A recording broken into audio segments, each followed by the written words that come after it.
NPM 1070 dan teman saya Adia Helani, NPM 58, dan teman saya Mardiana Rahayu, NPM 1012. Dan saya Nabila Hoyrunisa Najibah dengan NPM 1017. dan saya sendiri Diana Darul Yasmin dengan NPM 1041. Kami di sini akan memaparkan atau menjelaskan materi tentang demokrasi Pancasila. Saya di sini pemateri pertama akan menjelaskan tentang hakikat demokrasi. Hakikat demokrasi dibagi menjadi dua, yaitu secara etimologis dan secara terminologi. Saya akan menjelaskan secara etimologis. Secara etimologis atau bahasa, demokrasi berasal dari bahasa Yunani, yaitu demos yang artinya rakyat dan kratos yang artinya pemerintah. Jika disimpulkan, maka demokrasi adalah pemerintahan rakyat oleh rakyat dan untuk rakyat.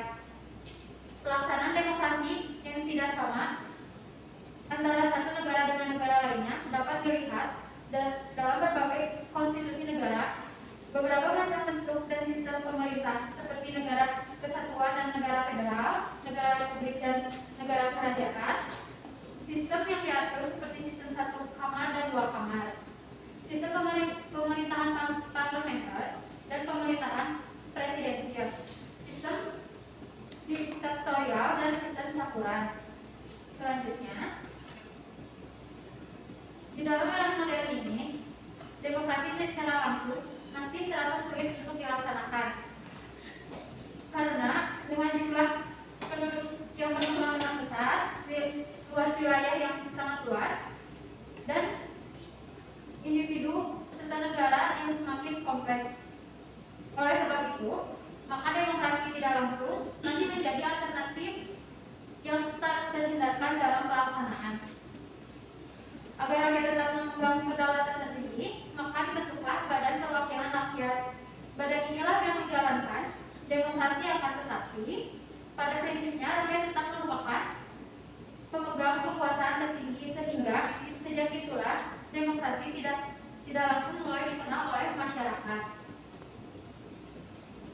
Selanjutnya, pengalaman menunjukkan bahwa beberapa di negara maju yang demokratis, praktik penyelenggaraan demokrasi dalam kehidupan bernegara dan bermasyarakat tidak langsung telah menunjukkan fungsi efektif.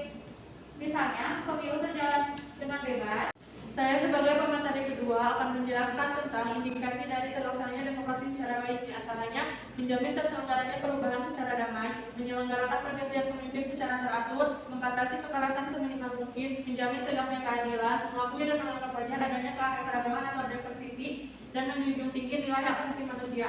Selanjutnya, pengertian demokrasi menurut terminologis. Banyak sekali ahli yang mengukuhkan demokrasi, diantaranya Harry Schorcher, Henry B. Mayo, International Commission of Jurists, Phillips, dan Samuel Huntington. Dari beberapa ahli tersebut dapat disimpulkan bahwa hakikat demokrasi adalah peran utama rakyat dalam proses sosial dan politik. Dengan kata lain, demokrasi adalah pemerintahan di tengah rakyat yang mengandung pengertian tiga hal seperti yang dikemukakan oleh Abraham Lincoln pada tahun 1863, bahwa demokrasi adalah pemerintahan dari rakyat, oleh rakyat, dan untuk rakyat. Ketiga faktor tersebut merupakan tolak ukur umum dari sebuah pemerintahan yang demokratis. Di antaranya, yang pertama ada government of the people atau pemerintahan dari rakyat. Maksudnya bahwa suatu pemerintahan yang dianggap sah itu adalah suatu pemerintahan yang ditetapkan melalui mekanisme demokratis yang mendapat pengakuan dan dukungan rakyat. Secara mayoritas, pengakuan dan dukungan rakyat sangatlah penting bagi suatu pemerintahan, karena dengan legitimasi politik tersebut, pemerintah akan dapat menjalankan roda pemerintahan dan program progresnya secara wujud dari amanat yang diberikan oleh rakyat kepadanya. Yang kedua yaitu government by the people atau pemerintahan oleh rakyat. Maksudnya bahwa suatu pemerintahan itu dia menjalankan pemerintahannya dan kekuasaannya bukan atas dorongan pribadi yang mengusungkan, tetapi atas nama rakyat. Dan di dalam menjalankan pemerintahan dan kekuasaannya akan selalu berada dalam penguasaan rakyat, baik secara langsung maupun melalui perwakilan parlemen. Dengan pengawasan rakyat melalui parlemen tersebut diharapkan dapat menghindari berbagai penyimpangan yang akan dilakukan oleh pemerintah. Yang terakhir, government for the people atau pemerintahan untuk rakyat mengandung makna bahwa kekuasaan yang diberikan oleh rakyat kepada pemerintah haruslah dijalankan untuk kepentingan rakyat. Seluruh kebijakan yang ditetapkan dari pemerintahan yang demokratis adalah benar-benar berlandaskan kepentingan rakyat pada umumnya. Selanjutnya akan disampaikan oleh Anissa Febrianti sebagai pemateri ketiga.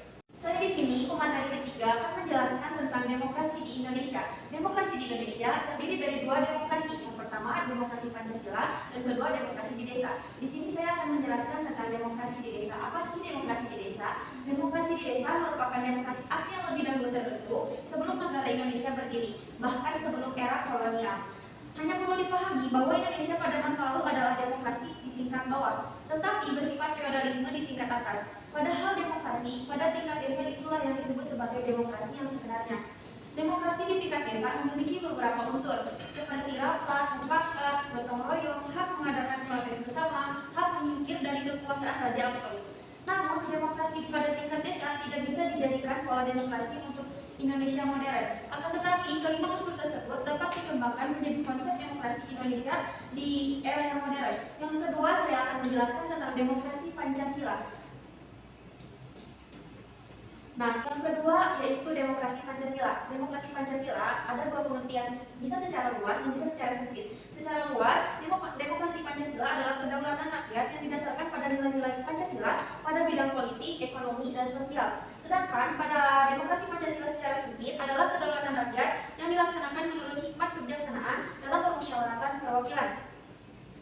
Oleh sebab itu, jika kita ingin mengkaji nilai-nilai yang terkandung dalam sila-sila Pancasila, dan kita akan harus mendapatkan nilai-nilai demokrasi, di antaranya kedaulatan rakyat, republik, negara berdasar atas hukum, pemerintahan yang konstitusional, sedangkan sistem pemerintahan, prinsip musyawarah, dan prinsip ketuhanan. Yang terakhir, saya akan menjelaskan tentang perkembangan demokrasi Indonesia. Perkembangan demokrasi di Indonesia terdiri dari 5 poin. Poin pertama yaitu masa Republik Indonesia pertama pada tahun 1945 sampai tahun 1959 yang dinamakan sebagai masa demokrasi konstitusional. Dan yang kedua, masa Republik Indonesia kedua pada tahun 1959 sampai 1965 yang dinamakan masa demokrasi terpimpin. Materi selanjutnya akan dilanjutkan oleh Jihan Radita Nur Jasmine.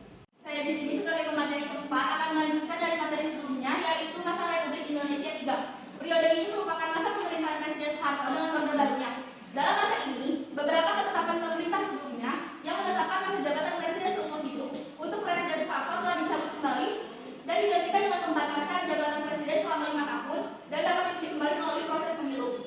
Masa Republik Indonesia keempat dari tahun 1968 sampai sekarang, yaitu masa reformasi yang menginginkan tegaknya demokrasi Pancasila sebagai koreksi terhadap praktik-praktik politik yang terjadi pada masa Republik Indonesia 3. Selanjutnya, dalam literatur lainnya dijelaskan bahwa dalam perkembangannya pemerintah Indonesia paling tidak memiliki dua macam demokrasi, yaitu demokrasi terpimpin dari tahun 1959 sampai dengan 1965. Pada awalnya bahwa makna sesungguhnya dari demokrasi terpimpin adalah pemerintahan yang dipimpin dijiwai oleh nilai-nilai yang terkandung dalam sila-sila Pancasila. Namun kemudian dalam pelaksanaannya pemerintahan yang berkuasa itu telah melakukan berbagai penyimpangan dari Pancasila dan Undang-Undang Dasar 1945 yang sebenarnya. Yang kedua ada demokrasi Pancasila dari tahun 1966 sampai dengan 1998. Maksud dari demokrasi Pancasila adalah paham yang dijiwai dan disemangati oleh sila-sila Pancasila yang bersumber pada kepribadian dan falsafah hidup bangsa Indonesia. Selanjutnya ada demokrasi Pancasila pada era pasca reformasi. Pada era pasca reformasi dewasa ini, tampaknya norma dan tata laksana demokrasi Indonesia belum dapat berjalan dengan optimal. Beberapa peristiwa yang terjadi masih menunjukkan gejala yang bertentangan dengan nilai-nilai demokrasi tersebut. Peristiwa-peristiwanya itu adalah: 1. Perbedaan pendapat belum dipahami dengan sebagai sumber dinamika. Yang kedua, nuansa penyelesaian konflik kurang damai dan tidak melembaga. Yang ketiga, ada keanekaragaman belum dipandang sebagai ketahanan dan keberlanjutan kehidupan masyarakat. Yang keempat, ada nuansa komunalisme dengan kekerasan. Selanjutnya, materi kelima akan disampaikan oleh Kania Hairani. Saya sebagai pemateri kelima akan melanjutkan materi sebelumnya. Yang kelima, elit lokal yang provokatif. Para elit sering memihak kepada kekuasaan secara berlebihan atau membabi buta dalam mendukung dan membela kekuasaan. Lalu yang keenam, penegakan hukum yang lemah. Betapa sulitnya untuk menegakkan hukum demi mencapai keadilan di negeri ini. Selanjutnya yang hakikat makna dari demokrasi Pancasila. Yang satu, bahwa demokrasi Pancasila mengikuti segi bentuk maupun isinya. Segi bentuk maksudnya demokrasi Pancasila didasarkan atas permusyawarahan atau perwakilan. Sedangkan dari segi isinya ialah bahwa hasil keputusan yang diambil harus demokrasi. Selanjutnya, unsur-unsur demokrasi. Salah satunya yaitu kebebasan untuk membentuk dan bergabung ke dalam suatu organisasi. Yang kedua, kebebasan mengeluarkan pendapat. Sementara unsur-unsur demokrasi yaitu salah satunya yang ke-1, demokrasi berdasarkan kedaulatan rakyat. Kedua, demokrasi berdasarkan kepentingan umum. Dan yang ketiga, demokrasi menonjolkan. Jadi kesimpulan dari kelompok kami tentang materi demokrasi Pancasila adalah pengertian demokrasi secara etimologis terdiri dari dua kata, yaitu berasal dari bahasa Yunani, kata demos yang berarti rakyat atau kekuasaan dari suatu tempat, dan kretain yang berarti kekuasaan atau kedaulatan. Jadi, demos kratos atau demokrasi adalah kekuasaan atau kedaulatan rakyat. Kekuasaan tertinggi berada dalam keputusan rakyat, rakyat yang berkuasa, pemerintahan rakyat, dan kekuasaan. Terima kasih atas perhatiannya.